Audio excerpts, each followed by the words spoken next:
It was a gun. I'm not voting. If we want to build our nation. The problem with the Somalians. Just want to experience something else than a black man. Move on, move Can't be forward. like a horse with blinkers on. Honestly say, I was about to have Corrupt sex and then I pulled crap, up. but it's nice.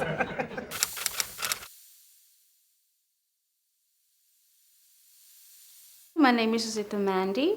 I was born in South Africa, but both my parents are from DRC. I'm a graduate from the University of Western Cape, and at the moment I'm interning at Africa Unite, and I'm 22. My name is Mysteri Kifle, and I am originally from Ethiopia, but I live in the US at the moment, and I am interning in South Africa at Africa Unite. My name is Oswald Cherera. I'm originally from Zimbabwe. I moved here in South Africa in 2009. I am an author of 2 books, and I've been anthologized in several publications. I work at 6 Bean Street as a lift operator. Hello, my name is Saba. I'm an intern of Africa Unite. I was born in Pakistan and I live in France. In Cape Town Home Affairs, I know people that wake up 3 o'clock, 2 o'clock, and they stand in that long queue. And then they come back for months and they still don't get a paper.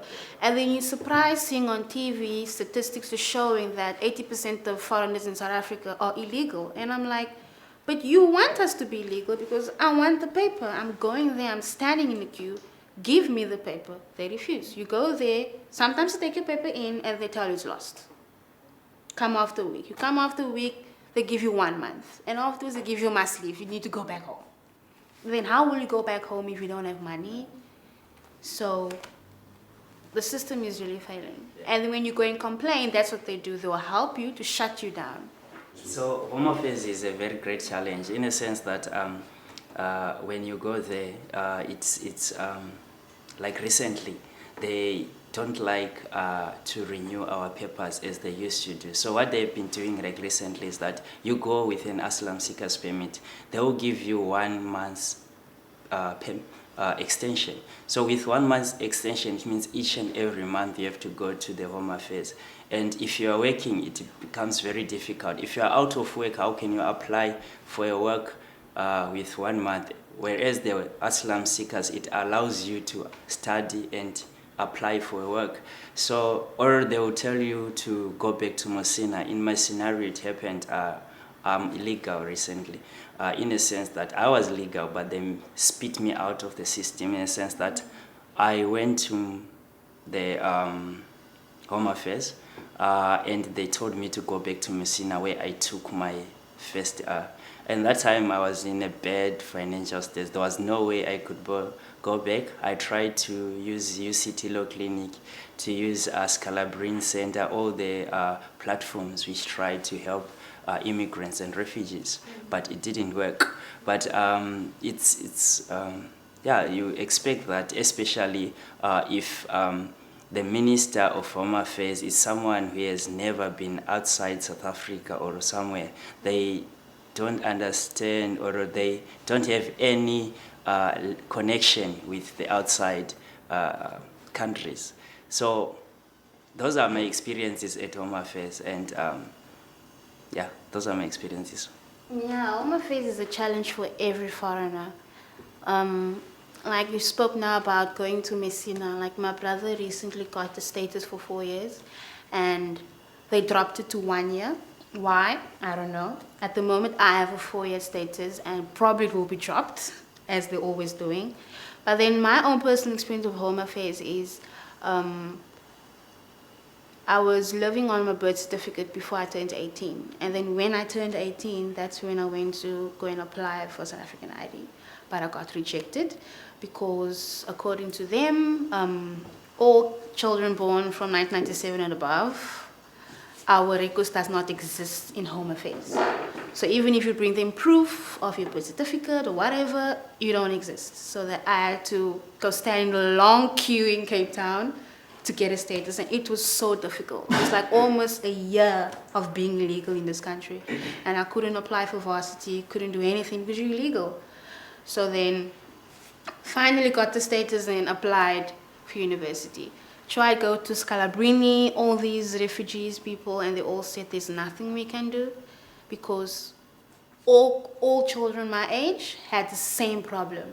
So I would say the Home Affairs system is really failing. It's failing foreigners. There's a lot of foreigners that want to be legal in this country, but then the Home Affairs system is forcing them to be illegal. Like my elder brother, he recently got a must leave. Why? He does not know. And he's working, so now he stopped working. There's nothing he can do now. He has to go back to Congo and try and apply for a work permit, which is not easy. It's expensive. So I would say the Home Affairs system is really failing us. It's really failing us. I know actually a case of a friend of mine. He's blind. He's also from Zim. His name is Blessing Marindo. He used to come and get help from Africa Night. That's how we get to meet each other and started to be friends. Home Affairs declined him his refugee status. He's blind. He's relying on the grant. So when they on the disability grant. So when they declined his refugee status, it's like they were driving to go to the street so that he can start begging. And in that state, he was also sick in hospital and living with. Imagine a blind person. You are in a different country. You are living at the mercy of other people, and there you cannot even fend for yourself. Then they did this. So what they did, the case was taken to PASO. It deals also with the issues of immigrants. And when Home Affairs realized the case was now in the High Court, they didn't want him to win the case and to be a case study of other cases. So they gave him the refugee status and gave him back the social grant. So they denied other people who are in the same situation to benefit from this case. So those are the challenges that are happening actually. Yeah, sometimes I feel like they just do it on purpose. Most of these things, they do them in a sense that they are trying to get South African to get employment. But there must be a good channel to do that. Because the minute you make me illegal, you're allowing me to accept underpayment, to accept those jobs that we shouldn't be accepted as immigrants and refugees. So in the end, these are the things, again, that started things like xenophobia.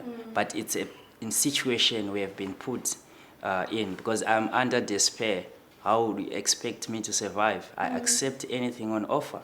So it's not really on our own will to do that, but we are driven because of... So you think the government is like part of the cycle of creating that hatred in like course. the system? Of course, it is. That does make sense. It is. Because the thing is, if they can at least, like example, there's a lot of Zimbabweans who find them in restaurants, and I'm sure most of them are illegal. Sorry to say that, but that is the truth. Yeah. If you go to the security sector, you'll see it's mostly Congolese, and I assure you, most of them are illegal. And then, what can they do? That's the only thing left for them to do. To survive. And sometimes these companies don't check if your paper is legal or not. And then you get all these small petty organizations that create these illegal papers for foreigners, and they go for these lower jobs. But sometimes these lower jobs is for South Africans to do, like, for example, waitering and security, something that South Africans can do to earn money. But then when you reject me a paper, then you are forcing me to do things. You're forcing me to go get an illegal paper. I know students that are studying university and they have illegal papers, and they were given must leave. When I go to Zimbabwe, like for holidays, usually it's December holidays, there is the lingo and everything that is developed when you are not there. So when you come in, you are kind of trying to reintegrate again into the community you grew up in. So there's that kind of a feel. Here, I feel I'm not really integrated. Going back home again, there's a kind of difference. Because you have been away for a very long time. Yeah, so I was asking that question at the Open Book Festival, if I ever go back and stay in Zim. But when I went back home, I realized, okay, it's a bit different. Yeah, I do feel a little bit lost. Even like when I'm speaking, because my dad at the moment is in Congo, and when I do speak to him, he'll be like, even if you're studying there, you need to come back home, there's better opportunities here, and all those stuff. And then you're like, okay, I was born here. I know the national anthem of South Africa. I consider Cyril Ramaphosa as my president. And then when I talk to my dad, he's like, your president is Etienne Tshisekedi, and you should learn your country's national anthem. And then I'm like, okay.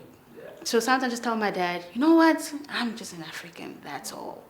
Here, when I have to introduce myself to someone, I never know what I have to say, because I say French because I have sometimes French accent when I speak English, but it's not fully French. There's something else. Like I was born in Pakistan. I moved to France when I was 4, and so I don't know, because I don't. When I go back to Pakistan, I don't feel Pakistani because I think like a French, because I was raised by them. I criticize. I like thinking that stuff. And when I'm in France, I know that I don't belong here because I have the Pakistani culture at home, and also the religion part. It's not the French identity conception, so I never know. Like I have friends who ask me like, what would you say like for this, for your future, how would you be and that stuff. I'm like, I don't know, because depending on the day, depending on my mood, I would say something else.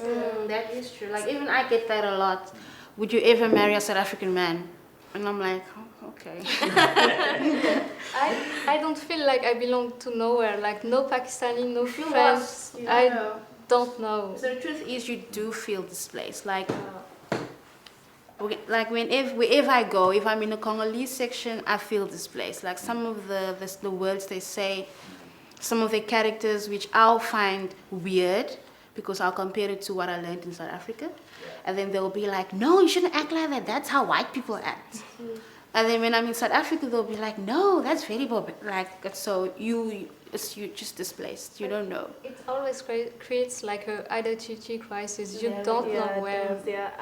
For me, I go back to Ethiopia so often, and every time I go back, I try to pick up on whatever has changed, and I'm like, oh, I know it, thank God, now they're not going to call me out on it. So I try to go back so often that I don't feel displaced. And I grew up there, so I left when I was 13, moved to America, but I always try to come back and like learn whatever lingo, whatever thing that I'm missing on. That's exactly what I do. I listen to a lot of Congolese music, I watch our movies, I follow our politics, so I can at least, catch up with what's happening. But at the end of the day, you were still lost. The problem is when I go back to France or Pakistan, when I go there, I have 2 weeks of adjustment. I need that because the culture is so different that you need to adjust and be like, observe and then be cool, and that's Wherever I go, wherever I get accepted, I will just enjoy the experience. Because at the end of the day, that's what we want. We want all Africans to be united. We should see each other as brothers and sisters. So that's my reality. So my dream is to become a well-established writer in the near future. My dream is like everybody could live his life like whatever he wants to live it like, without thinking about the consequences. My dream is for Africans to stop thinking about their differences and start thinking more about their similarities and unite. My dream is to travel around the world, meet different people, eat different food, fall in love with whoever I want to, but most importantly, walk with a passport that says African only, nothing else. Yazi, you should ever sit and talk with people, or else take a walk and create a straight talk. Talk what is nice, it will make you feel stronger. Listen what is right and say what is wrong. You should ever sit and talk with people, or else take a walk and create a straight talk. Talk what is nice, it will make you feel stronger. Listen what is right and say what is wrong.